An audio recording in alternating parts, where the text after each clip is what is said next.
Why is fire prevention and firefighting approval crucial for a project?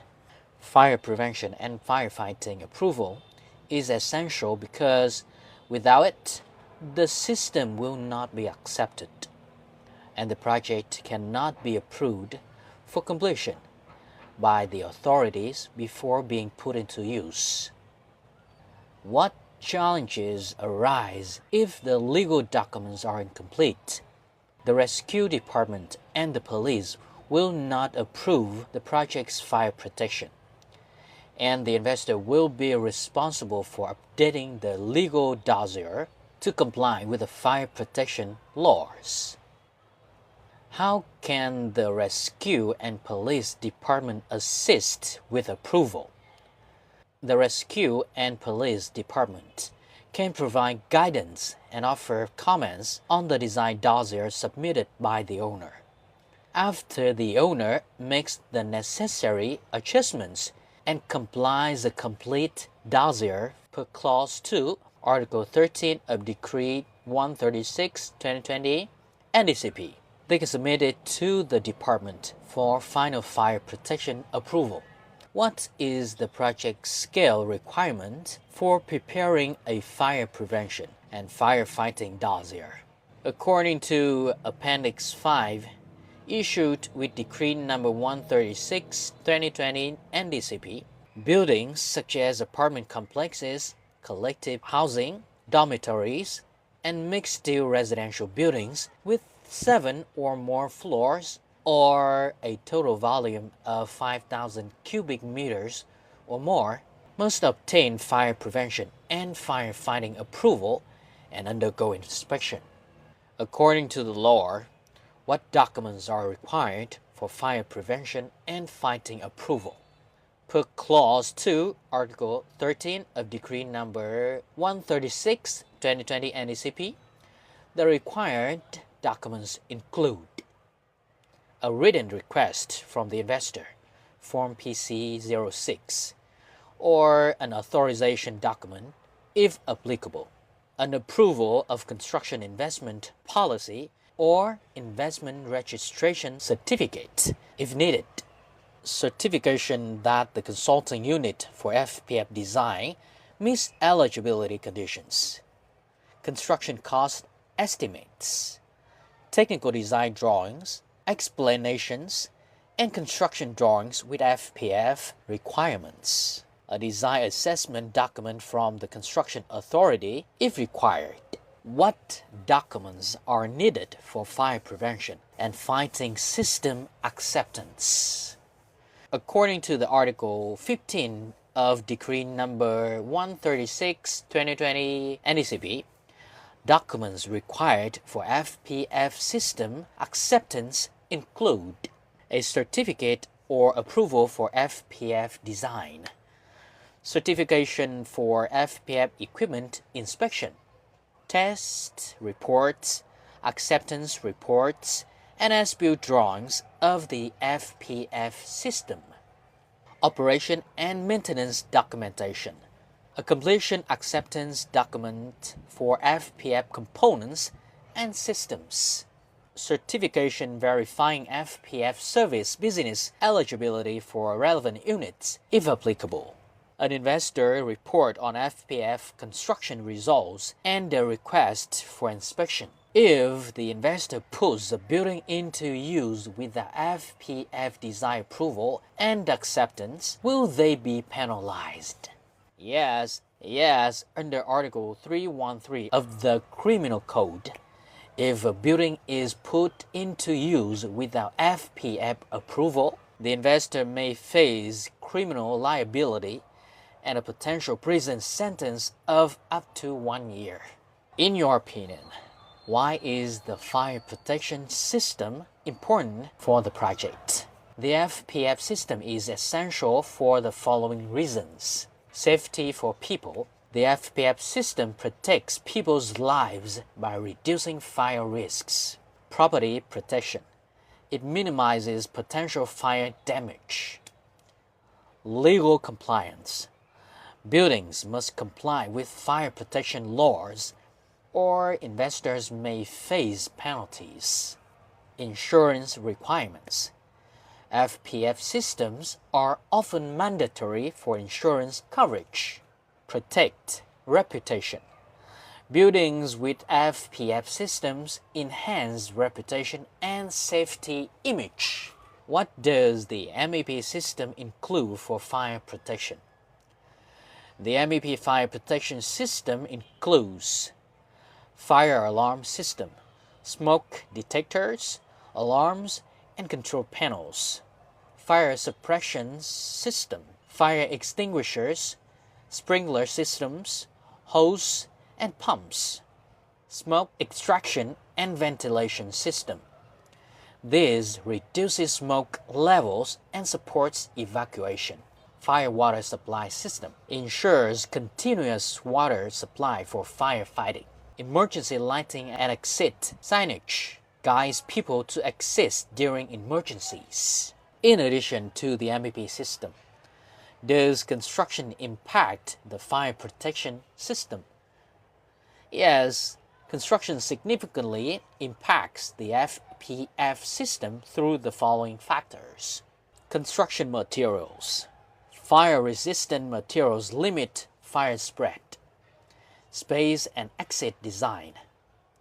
Properly designed exits facilitate quick evacuation. Fire compartmentalization. Fire-resistant walls and doors help isolate fires. Ventilation. This supports smoke extraction to ensure clear evacuation routes. FPF system placement. Strategic placement allows easy maintenance. Fire equipment accessibility. Buildings should provide proper entry points for fire trucks and equipment during emergencies. Does your company have fire drills? How often? My company's office complex includes 3 residential buildings and a headquarters office for a bank, requiring fire drills every 6 months. These regular fire drills are crucial for ensuring employee safety and enabling a quick, effective response in case of an actual fire. How is the dozzier's fire prevention and firefighting approval process different in the past and now? Fire prevention and fighting approval documentation has evolved significantly due to advancements in technology, stricter safety standards, and tighter legal requirements. Key differences include regulations and standards. Previously, fire prevention and fighting regulations were simpler, focusing mainly on basic fire safety requirements, with limited technical standards that lacked detail for different building types. Now, fire prevention and fighting regulations are more comprehensive, with detailed standards for each type of building, high-rise, industrial, commercial, etc. Standards such as TCVN, Vietnamese Standards, NFPA, National Fire Protection Association, are referenced to ensure high-quality fire protection systems. Documentation components. Previously, approval documentation typically included the basic fire system diagram, floor plans, and a brief assessment report. Now, documentation has expanded to include detailed blueprints, technical reports, calculation for fire suppression, water capacity and flow, fire alarm descriptions, and documents for smoke ventilation systems.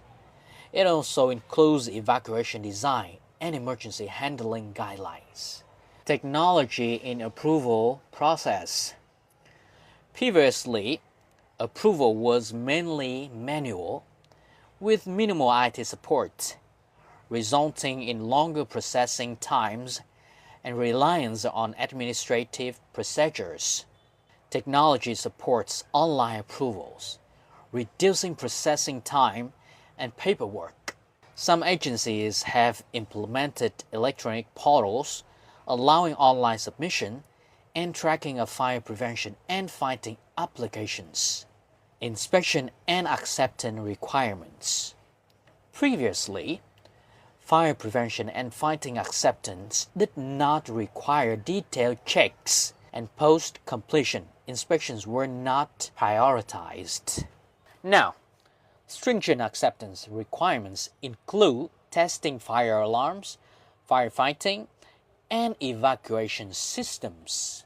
Buildings in operation undergo regular inspections to ensure systems remain compliant. Risk assessment reporting. Previously, fire prevention and fighting documentation did not require clear risk assessment reports, with limited focus on hazard prediction and analysis. Now, projects must include risk assessment reports, identifying potential fire hazards, and planning suitable prevention measures. These changes reflect progress and enhancements in fire prevention and fighting practices, aiming for better safety of people and assets, especially in complex and large-scale buildings. In your old project, did you encounter any problems when reviewing dossiers, fire prevention and firefighting approval? What was your solution? At my previous company, I faced many challenges submitting the adjusted fire prevention and fighting approval documentation for the commercial service floors of 2 residential buildings, CH1 and CH3. These buildings had been in use since 2018 and 2019. And while the building-wide fire safety acceptance was completed, the commercial service floors had not been approved due to design changes by the investor. Completion drawings, inspection certificates for fire equipment, and fire-rated door documents were mostly lost, preventing submission to regulatory authorities for fire safety approval. To resolve this, I organized a meeting with all relevant departments: construction management, design management, procurement, project legal, and the operations management unit for both buildings. After the meeting, responsibilities were assigned as follows: missing fire equipment inspection certificates. The procurement department was tasked with contacting suppliers to purchase replacements for 50% of the outdated equipment with certified inspection seals. Completion drawings, fire prevention and fighting acceptance documentation, and system operation manuals. The project operations and design management departments were assigned to recreate the necessary documents. Additional licensing for fire prevention and fighting from contractors and supervision consultants. The procurement department was tasked with contracting the relevant service providers. Construction management was conduct initial inspections and ensure the fire safety system meet scenario requirements for final approval with the authorities. The project legal department was responsible for gathering all documentation and coordinating with the Department of Fire Prevention and Fighting Police to arrange an inspection. The Building Operations Management Unit was responsible for notifying residents of the inspection schedule to prevent disruptions. Final outcome: both CH1 and CH3's residential buildings received official inspection and approval from the Fire Prevention and Fighting Authority for the adjusted commercial service floor. In your company, which department is responsible for reviewing fire prevention and fighting records? At my company, the design management department is responsible for reviewing fire safety documentation. Can you tell me the main steps to carry out the dossier's fire prevention and firefighting approval? 1. Prepare necessary documentation. Gather documents such as detailed project design drawings, site layout, and FPF system diagrams, fire alarm, firefighting, evacuation, ventilation, smoke extraction, etc. Develop an FPF system description detailing components, fire response plans, escape routes, system capacity, and related technical specifications. 2. Create FPF design drawings and descriptions. FPF design drawings should show the layout, scope, and arrangement of FPF systems, including sprinklers, fire extinguishers, smoke and heat detectors, ventilation, and smoke extraction. The design description must explain the operational principles of each FPF system, technical specifications, and emergency fire response plans. 3. Compile technical calculations. This documentation includes calculations for water flow rates, pump capacity, water pressure in pipes, and other parameters to ensure FPF systems meet safety standards. Access durability factors, heat resistance, and device operability in fire conditions. 4. Submit documentation to authorities. Once completed, submit the FPF documentation package, including drawings, descriptions, and related documents, to the local fire prevention and fighting police department or the relevant FPF authority. Ensure the file includes copies of building permits, business registration for commercial projects, and any construction-related documents. 5. Review and on-site inspection. The FPF authority will review and may request additional documents or adjustments as needed. After approval, the FPF authority conducts an on-site inspection to verify that the installed FPF system matches the design and meets safety standards. 6. Receive approval certificate. If all requirements are met, the FPF authority issues an official FPF approval certificate for the project. In cases of deficiencies, a notification will be issued outlining necessary adjustments and additional requirements. 7. Regular inspections and maintenance. After the project is operational, comply with regulations for regular FPF system inspections and maintenance. Ensure that all equipment remains in good working condition and that the system consistently meets FPF safety standards.